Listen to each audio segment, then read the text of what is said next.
let us go ahead and get this party started.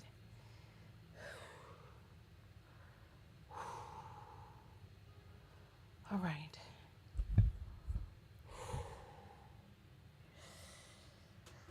Okay.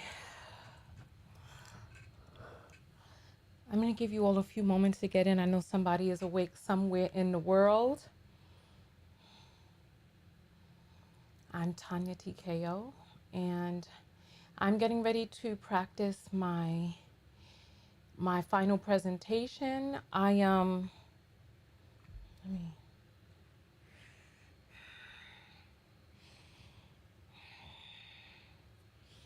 All right. Let me just calm myself.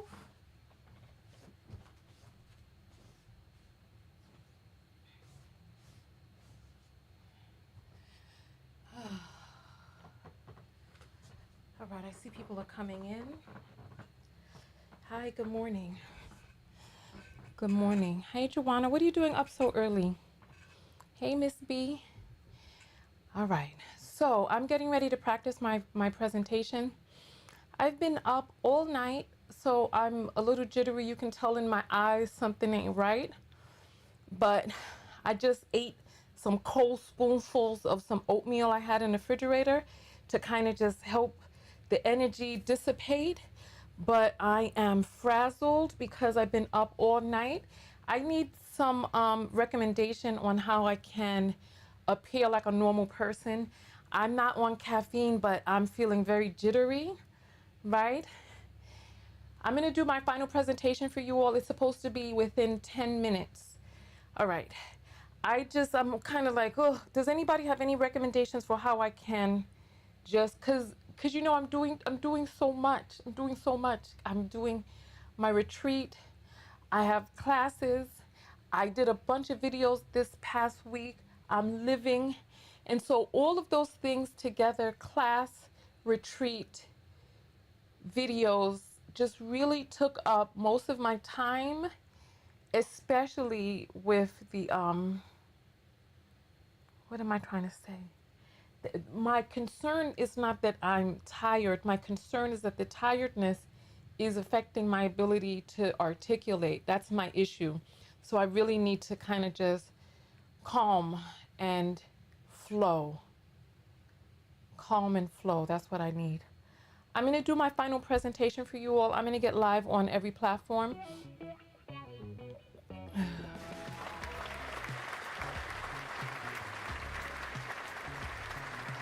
Okay.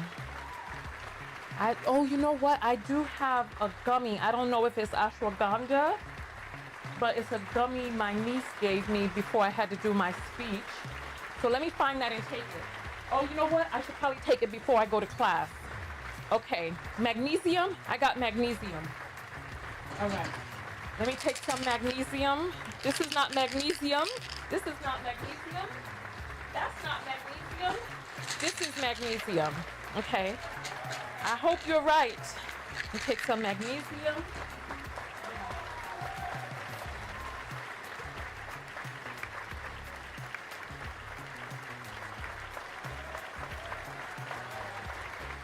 Okay. All right. Let's get this party. I don't drink milk. Well, do I? I do. I do drink milk. I do. See, my mind ain't right. I do drink milk, but I don't have any milk in the house. All right. We're live on Facebook. Are we live on Facebook? I'm going to Facebook. Okay, we're live on LinkedIn. Okay, we're live on LinkedIn. We're live on Twitch, and the other platforms we ain't going live on because it's too much work. All right, welcome. Welcome. All right. Okay. All right. So I need to time myself because this is supposed to be 10 minutes and I'm going last.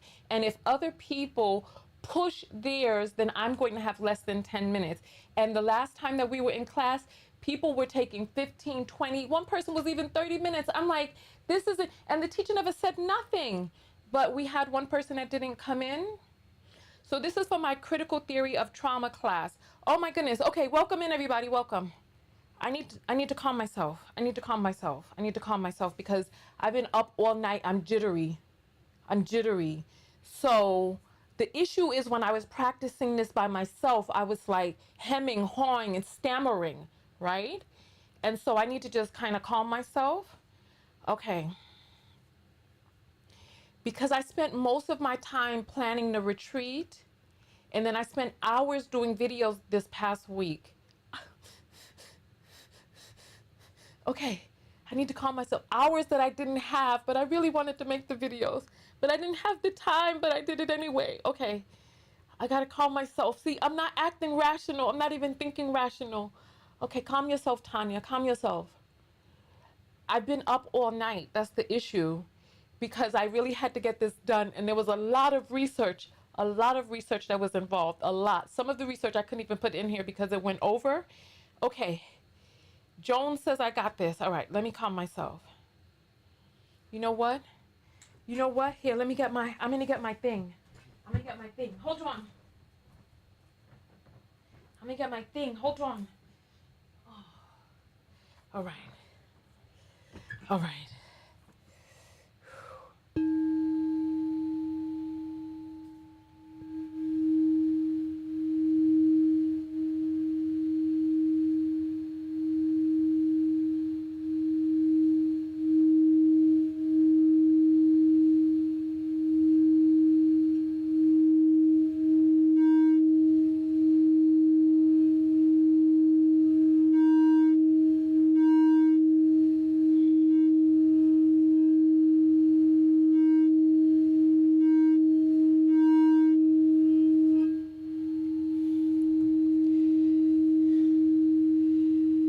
All right. All right. All right. Okay.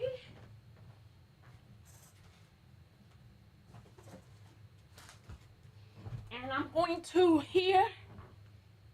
Okay. This is my gong.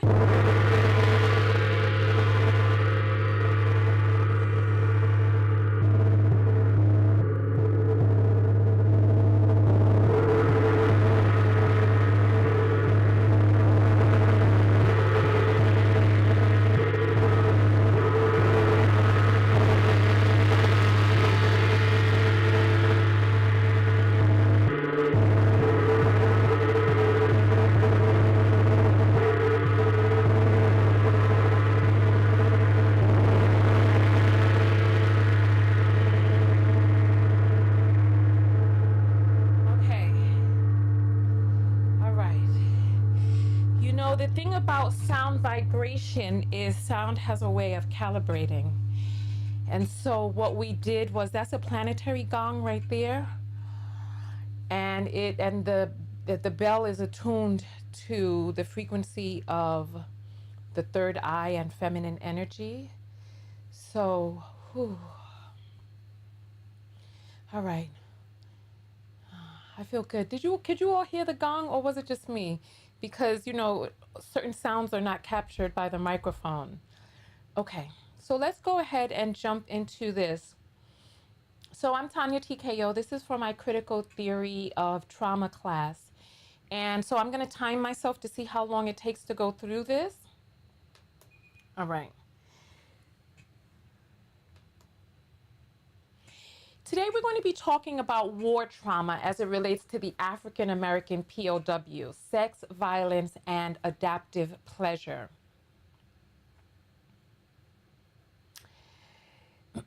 We all know about slavery, what happened to African Americans when European terrorists went to Africa and trafficked African prisoners of war and kept them in bondage for 15 generations. Removing them of their rights, experimenting on them without anesthesia, raping men, women, and children, and putting them under undue labor for 500 years.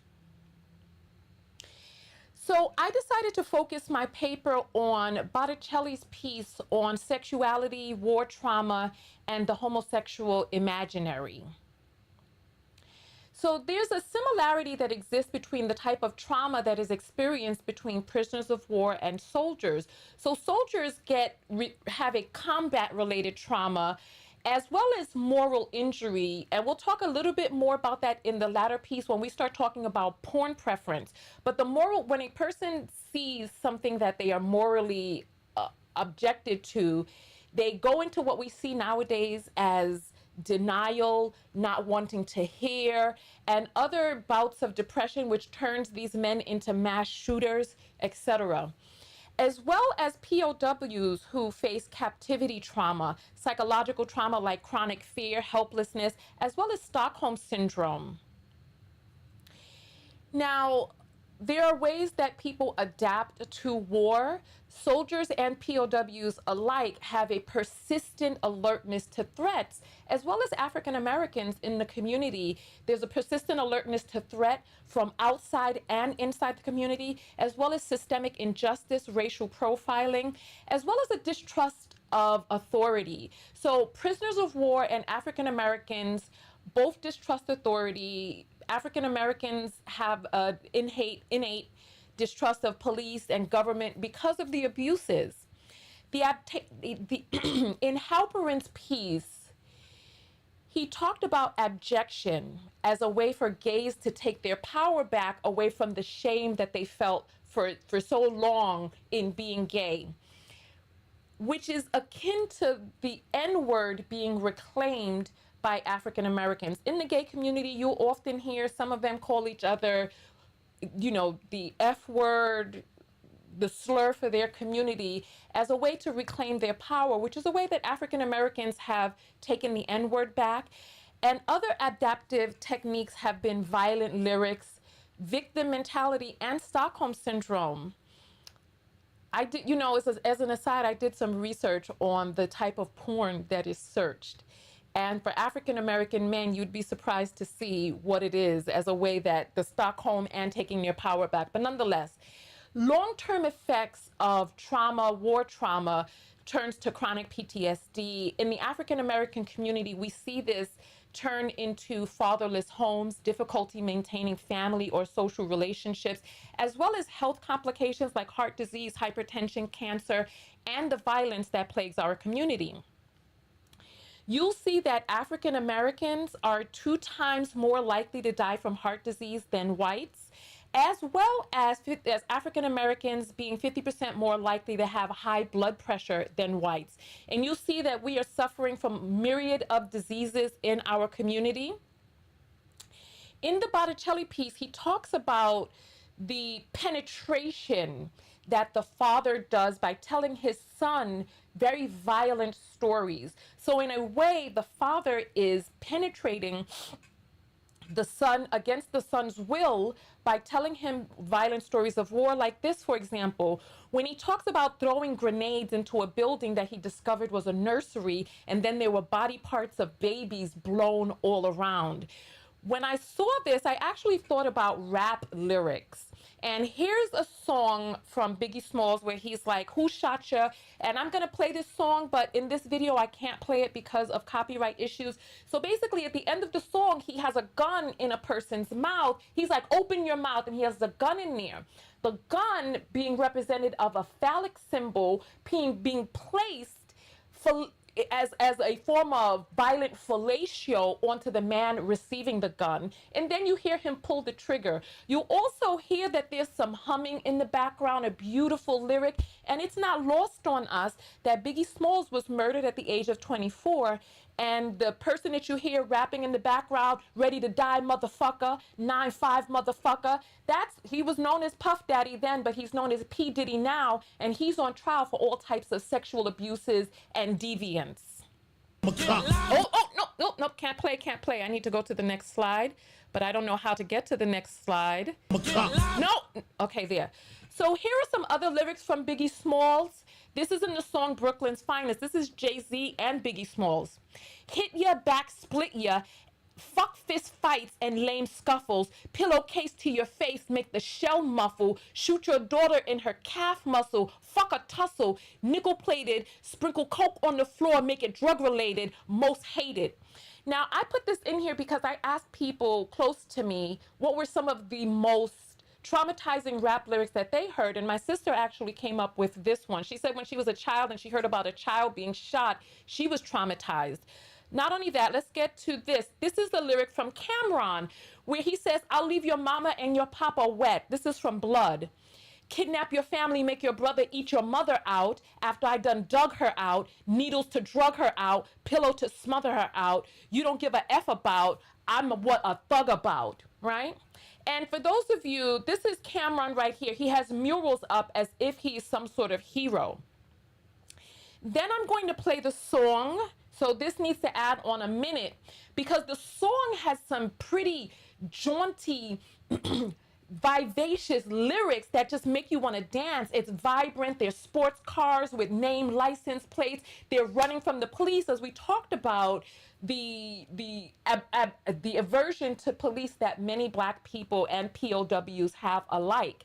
And so they're running from the police, they're escaping the police. And this is where the pleasure part comes in, because as we watch these colorful scenes, cops and robbers of the robbers getting away, absconding with whatever it is, we forget that simultaneously, like, did you catch it? Did you hear the lyric?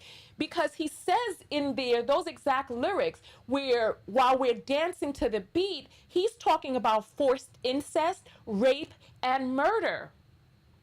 So in a sense, we're listening to these horrifying lyrics, but also receiving the pleasure from watching these vibrant scenes.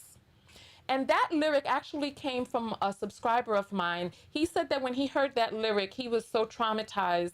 And I wasn't going to put it in here because I was looking for murder lyrics. But after I heard the song and how jaunty and vibrant the music is, I made the correlation between the trauma, the pleasure, and the, yeah. Nope. Okay. So here, where the father is talking about an enemy soldier on his way to the can to take a shit. I killed that poor fucker, or at least I'd let him hit him and enjoy it. I'd enjoy it. When I read this, I was like, damn, those sound like rap lyrics. So the father who had gone into war, telling his son these violent stories. And if you had a dope beat behind this, wouldn't this sound like rap lyrics to you? And the son says, I cannot distinguish pleasure from harm. I know that he told me too much, that I, like any child, was in some sense harmed by hearing what I heard, by knowing what I knew, but only in some sense. I also feel that the stories were a gift, providing pleasure unrivaled to this day. So in the same way that he's being traumatized, he's also receiving pleasure from it, because many of us, it's cathartic to hear these rap lyrics, to hear the violence and to release something as we're hearing it. How many people can agree with that? And then here we go when we talk about the traumatized soldier and the powerlessness that he felt. I want you to concentrate onto this line down here, impenetrable penetrator. In many of these rap lyrics and the posturing, the machistic posturing that you see in the Black community are Black men playing the role of the impenetrable penetrator. So I will use myself to penetrate you, but I myself am impenetrable. And where does this come from? As we saw, Black people have been, especially men, they've been emasculated for hundreds of years by an oppressive force, by other men who are more dominant. But how does that take place? Damn, 9:53, I ain't even through the slides yet. Damn it. All right. 2019 FBI crime statistics showed that 51% of the murders that were committed were by Black people, even though Black people only make up 14% of the population. So there's a disproportionate amount of murders where Black people don't value other Black people's lives, even though, as we see from the data, Black people own less guns than white people. Here, I want you to take a look at the deliberate breaking down of recruits' masculine self-esteem that happens in the military, where they are emasculated by their higher ups. And then in the Black community, right? So hold on. Before we get there, the role that touch plays in the transference of trauma. In the Black community, Research shows that African American children are more likely to experience harsh physical punishment than white children.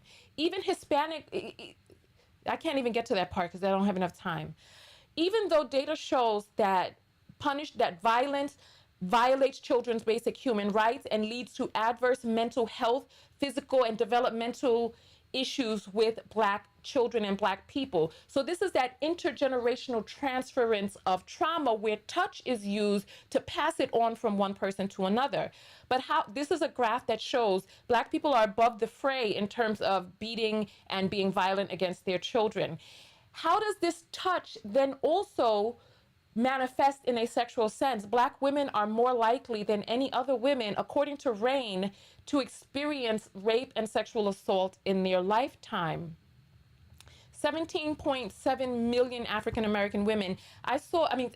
American women. I saw a study that said as many as 40% of Black women may be sexually assaulted in her lifetime. 94% of women who were raped experienced symptoms of post-traumatic stress disorder. So that's that continuation of the trauma transferred by touch. And here's a map of the United States. Here down at the bottom, you see where it's dark green down here? That's where most Black people in the United States live. And you will see at the top that there's a commingling of Black and white people in that lower region down there. And you would be surprised, or maybe not, how that moral injury and how the suppression of those traumatic feelings finds their way in release. In the South, the most Googled term on Pornhub was ebony. That's the porn that they were looking for. And you will also see, conversely, that is also an area that predominantly voted for Trump and against the rights of people of color and the infringing and impinging upon those rights. If there's anybody who wants to see any of the sources, they're available upon request. Thank you so much. Thank you. Thank you. 13 minutes. I got to cut something down. I cannot talk about the slavery piece. I can't talk about that. I have to just let people know what slavery is. I'll have it on the screen. All right. What were your thoughts on my presentation? What were your thoughts on my presentation? All right. So thoughts. I have about 30 minutes to spend with you all.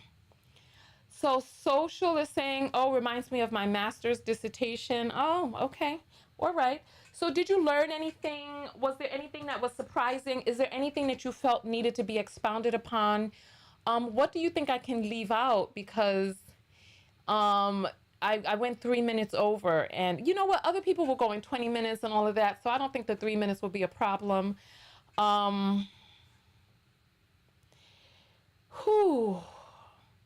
Oh, Peard thought, oh, what are you doing awake so early, Peard? I know you're on the East Coast, right?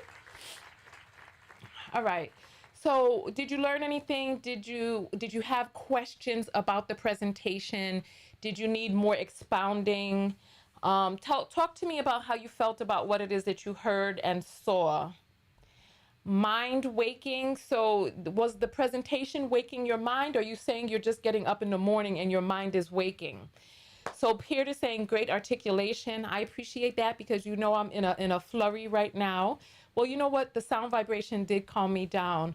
White men have always lusted after Black women and told white women they are the symbol of beauty. White women need that lie. Listen. Do you have marks for going over? Do you lose marks for going over time if people are taking? No, you don't lose marks. I'm not going to lose marks for going over time, but my concern is I'm up last. So I think the professor wanted me to be the crescendo, but what's going to happen is if the people before me go over, then I'm going to have even less than 10 minutes. So that's why I really want to keep it to 10 minutes. All right, I like the correlation between the use of the songs as an example. One that you'd feel is the strongest. Okay. Okay. Okay, because it does take time. It does take time. It does take time to read out the lyrics. Okay, so what else? The perverted lyrics are a must. Okay. So now I'm like, okay, I gotta leave the lyrics in. So if the lyrics stay in, what can be taken out? Or maybe I could just take out the second Biggie Smalls lyric, where he's talking about shoot your daughter in her calf muscle. You know, other thoughts? Other thoughts? Phew. Yeah, that was a disgusting. So thank you to the knockout who suggested that lyric, because I stopped listening to rap around the time that they were like, bitches ain't shit but hoes and tricks, suck on the balls and slob the dick or something like that. I was like, and talking about ain't no fun if the homies can't have none, and talking about, remember the Snoop Dogg has some song where he was in the house, pimps up, hoes down, or some foolishness. You said a lot in that little bit of time. We have to stay focused on the topic. The violence with the oral fixation with rappers and the correlation of them using their voices to rap violent behavior. Yes, but what about also the penetration of it? That they're constantly talking about penetrating and us being penetrated even against our will by hearing some of these lyrics as people are driving by with their songs blasting. That was great, Tonya. I'd like to hear more about how slavery has affected Black men's porn searches. Oh, okay. So I read an unofficial study that said that the most searched terms for Black men was ebony. They were looking for Black women. And then right underneath that was interracial. So, with that Stockholm syndrome, wanting the master's woman as a way to, by proxy, penetrate the master. Because when you feel that the master's DNA looks better than yours, and as a way to penetrate him, you penetrate his woman. You throw in, ain't you see I went over time? Come on now. I ain't got to, I ain't can't, I'm looking for things to take out. So here, let's go back through it so you can help me decide what to take out, because I need to move fast through this presentation.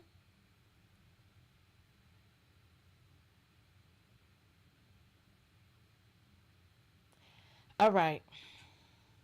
So I'm looking for things to take out. I probably am not going to reiterate about African chattel slavery. Everybody knows what it is. You know, I probably won't even go into full detail about this. I'll just say the Botticelli piece. And then, all right. Denial and porn preference. All right, let's see. Adapt war trauma. Soldiers and POWs' persistent alertness to threat. All right. All right. You know what? I have about 30 minutes. I'm going to go lay down right now. I'm going to lay down and just get a little rest. I'm going to get a little rest, because I have to be sharper than I am right now for my presentation. So you all liked it. Give it a thumbs up. I really appreciate you all coming out and hearing it, and helping me go over it and time it. I do need to clean it up a bit, so I have to stay on top of the time. As a matter of fact, before I go, let me do it one more time to just for practice, okay? All right. Well, I didn't play the lyrics, but I did talk the lyrics. So I talked hopefully the amount of time that it would take. So here, let's reset. I don't feel like going over it again, but we'll do it just because due diligence. Today, we're going to talk about war trauma and the African American POW as it relates to sex, violence, and adaptive pleasure. We all know what African chattel slavery was, so we don't have to go into that. If you do, take a picture and you can read about it later, or just do a Google search. Today, we're going to talk about the Botticelli piece.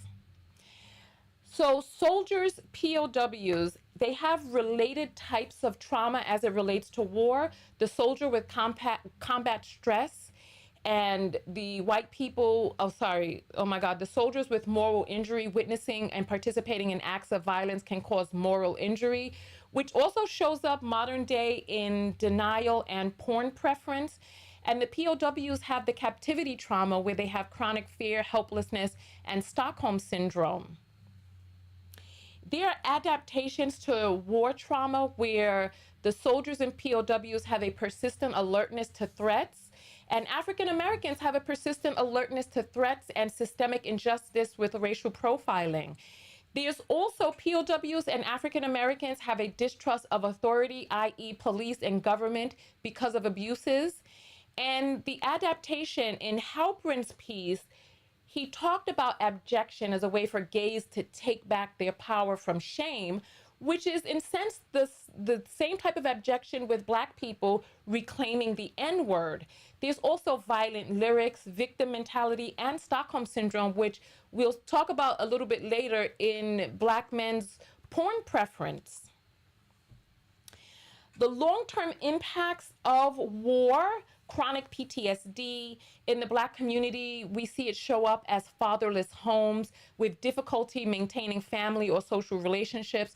Also health complications, heart disease, hypertension, cancer, violence. And you see that African Americans are 2 times as likely to die from heart disease than whites, as well as 50% more likely to have high blood pressure than whites. And you see that we are struck with myriad of diseases.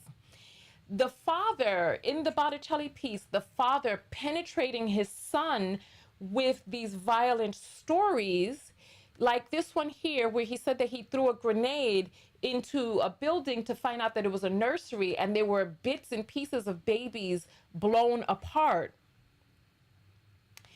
This is akin to these rap lyrics where you can hear Biggie Smalls with a gun in someone's mouth as a phallic symbol, where he pulls the trigger, and the person that you hear in the background is Puffy, known as P. Diddy today. And it's not lost on us that Biggie Smalls was killed violently at the age of 24, and P. Diddy is now on trial for sex crimes and physical abuses. And so here's some Biggie Smalls lyric: hit your back, fuck fist fights and lame scuffles, pillowcase to your fake makes the shell muffle, shoot your daughter in her calf muscle, fuck a tussle, nickel plated, sprinkle coke on the floor, make it drug related, most hated. When I asked people around me what were their most traumatizing lyrics that they heard in rap, my sister came up with this one. She said when she was a little girl, hearing about a little girl being shot was traumatizing to her. So there's this penetration of these traumatizing lyrics onto non-consenting people who hear this music passing by on the radio, when a car is driving by. And here are these lyrics: I'll leave your mama and your papa wet from blood, kidnap your family, make your brother eat your mother out after I done dug her out, needles to drug her out, pillows to smother her out, you don't give a fuck about, I'm what a thug about. And for those of you who don't know, this is a mural. This is Cameron. They have murals of him like he's some sort of hero. And here's a song from Cameron where you see vibrant colors, the dancing, the music is so jaunty and lively, and it's just it's a party music, so that while you're dancing, you are inadvertently, non-consensually being penetrated with very violent lyrics. I mean, did you catch it? He's talking about rape. He's talking about forced incest. All right. And so where the father's telling his son about sniping an enemy soldier on his way to take a shit, I'd kill that poor fucker, at least I'd hit him and enjoy it. If this was put to some music, this would sound just like rap lyrics. So there's the commonality between the war trauma and the POW African Americans in this country expressing their trauma out in lyric form, where the son says, I cannot distinguish pleasure from harm. the son felt he told him too much. And even while it was traumatizing to him, he says at the end, unrivaled to this day, providing pleasures unrivaled. So while we're listening to these horrifying lyrics, we got this dope beat, this lively, these colors. We got the scenes of the bad guys getting away from the cops, while in the background, he's talking about forced incest. All right, 5 minutes. So here, I want us to see where they're talking about he has enjoyed the psychic bombarding of the traumatized soldiers, inducing pleasure in pain by invoking the strong appeal of powerlessness, which we see a lot of powerlessness in the Black community. But look at the bottom line here, the impenetrable penetrator, where as we see the posturing of Black men in the Black communities here in America, that when they write their songs, that they, and the machismo that you see, that they're posturing as this impenetrable penetrator. I can hurt you, but you can't hurt me. And how does that show up in real life? The FBI 2019 crime data statistics show that 51% of the murders were committed by Black men, right? Were committed by Black people, mostly Black men. That's more than, even though we're only 14% of the population, and own less guns than white people. Here, I want you to see where he's talking about how the recruits in the military are robbed of their masculinity, the same way that Black male prisoners of war are robbed of their masculinity by the oppressive force. And I want you to see how the recruits it stokes the recruits' narcissistic rage that they will later direct against the enemy. But who is the enemy? In Black communities, we have different colors, different blocks, where the person walking right down the street next to you could be considered your enemy, and then the next thing you know, they're being murdered. And touch, how touch plays a role as a medium of traumatic transfer. I want us to look at how touch shows up in the Black community. Most research finds that African American children are most likely to experience harsh physical punishment than white children, even though the data shows that it has adverse mental health and physical health development and behavioral outcomes for African American children. There's a chart that shows Black people are above the fray in terms of violent discipline. And how else does touch show up as sexual violence for Black women, who are most likely to be harmed sexually than any other women in this, women of color. Oh gosh, mixed race women are 24%. And then Black women are at 18%. 17.7 million Americans raped in the country, and 94% of women who are raped experience symptoms of post-traumatic stress disorder. So that's that transference of trauma by touch onto another person. Here's a map of the United States. You'll see at the bottom here, this is where most Black people live in the United States, and you'll see that conversely on this map that there's an overlap of Black and white people in the same area. And how does that show up?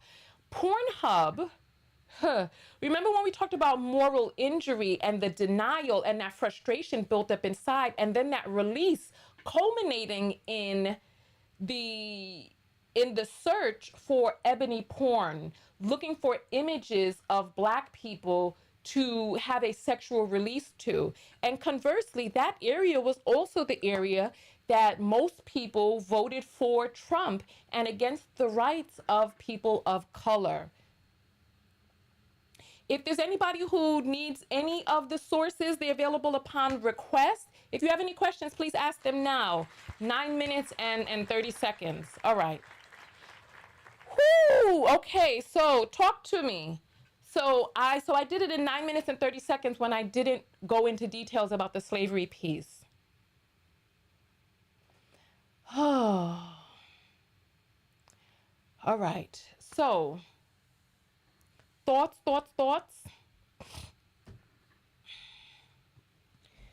Whew, all right. It's 7:50, so now I have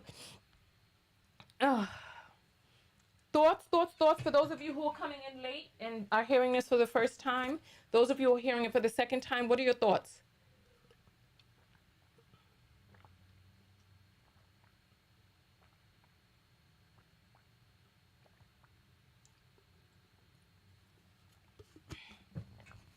So there's a connection or correlation between war, African American condition, and rap lyrics. Yes, there is a correlation. African Americans exhibit many of the behaviors of prisoners of war. And prisoners of war, in their adaptation, have various facets for how they try to release their pent up subjugation. And African Americans, being kept in captivity for 15 generations, are using different ways to have that release. Okay. Yeah, and then so the release comes in the form of rap lyrics. Remember when I talked about, for those of you who haven't stayed up with my journey, there was I'm doing on my blog on my website tonyatko.com, and then /blog, you can see the, I feel like I just malfunctioned. You can see the post that I've done in my class. And one of the posts was a video that we saw of this horrifying story of child sexual assault with a brutal rape scene in it. And I thought to myself, why would somebody even make a film like this? And then I read, one of my subscribers sent me a piece on how making these types of films can be cathartic, like writing these types of books, making this type of art can be cathartic for people. And so if there's a release, and for the who here has listened to very violent lyrics and you felt some sort of internal cathartic release, that's the pleasure of listening to this, that you have this inadvertent traumatizing coupled with the pleasure of the release.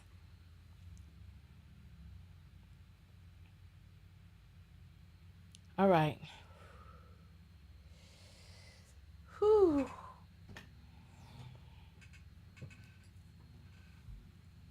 All right. So I appreciate you all coming out. Thank you. I appreciate that. I'm going to just try to just lay down for a little bit just so I can just close my eyes and just rest. I'm going to give myself a timer. Oh, F. I don't even have the time now. Is that 7:53? Shoot, I got 15 minutes. I will see you all in the next video. Peace, y'all. Have a good one. What am I supposed to do right now? End the recording. End it. All right. Write your self-love lessons below this one. My self-love lesson is about doing what it takes to get the job done, because I did stay up all night to get this done. Living in my purpose and passion requires a bit of sacrifice, and I have to prioritize for next week. It's like I'd gone so many weeks without making videos. I really wanted to make videos. So I'm glad I made the videos, and I really need to invest the time in doing my my retreat. And so yeah, I'll see you all later. I'm gonna try to just relax for a little bit. All right, I don't even know what I'm doing right now. Oh.